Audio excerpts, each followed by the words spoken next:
We thank God for this great solemnity, Mary, Mother of God. It used to be a holiday of obligation, pero ngayon hindi na sa bansa natin. But it is very important that we give honor to our Blessed Mother, symbol of our hope, to remind us na sana tayo rin. The second glorious mystery is the Ascension. Jesus was brought to heaven, body and soul. He went up to heaven. We believe on His power.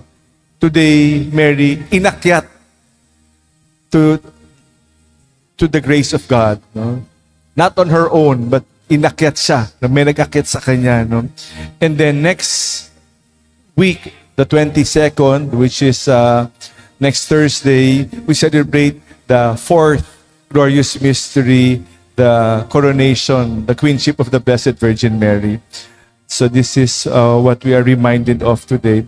We have to remember, why is this very important? She went up to heaven, body and soul, because she is the mother, immaculate, walang kasalanan. Kaya siya lang, sa lahat ng tao, siya lang umakyat, katawan at kaluluwa.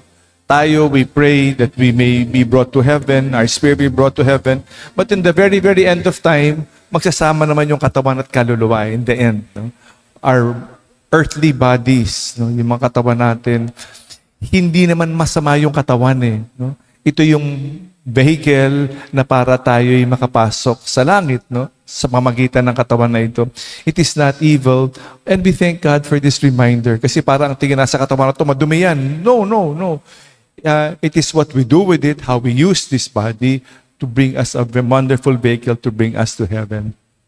She is the symbol of our hope, the very symbol of why we are here. Why? Ano ba talaga ang ating destiny? Ano ba talaga ang ating pangarap sa buhay? Baka makalimutan natin, We have our final destination. Pag maliwanag yung destination natin, maganda yung ating biyahe. Pero pag malabo, hindi. Our destination is heaven. Makalangit ang biyahe natin, diretsong langit. Baka mawala tayo It is important. Our dreams are very important.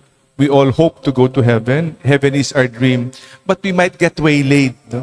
Yung pangarap natin na pumasa, marami tayo makapag-relasyon, kumita, magkaroon ng bahay, at magkaroon ng apo. These are very important.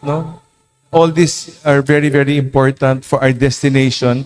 But we might, to help us to our final destination, kasi baka mamaya may preoccupy tayo sa ating mga temporary destination, we might not get there. Biyaheng langit, always towards heaven is our destination. Hindi tayo maliligaw sa ating mga iba-ibang mga goals sa buhay.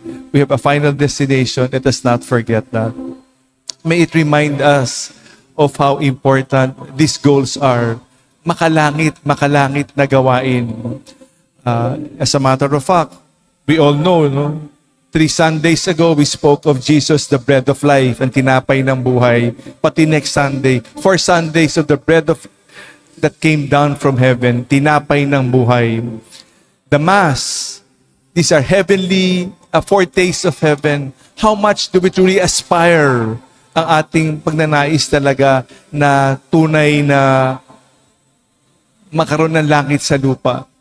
How much time, how much effort are we observing, are we doing para magkaroon ng langit sa lupa? It is really a continuum, patuloy, na sa ating paglalakbay sa langit. Hindi sana tayo mawala. If it is our goal, then it is all our energy is focused toward the destiny, our goal, which is heaven. May our heavenly dreams become a reality at hindi taliwas.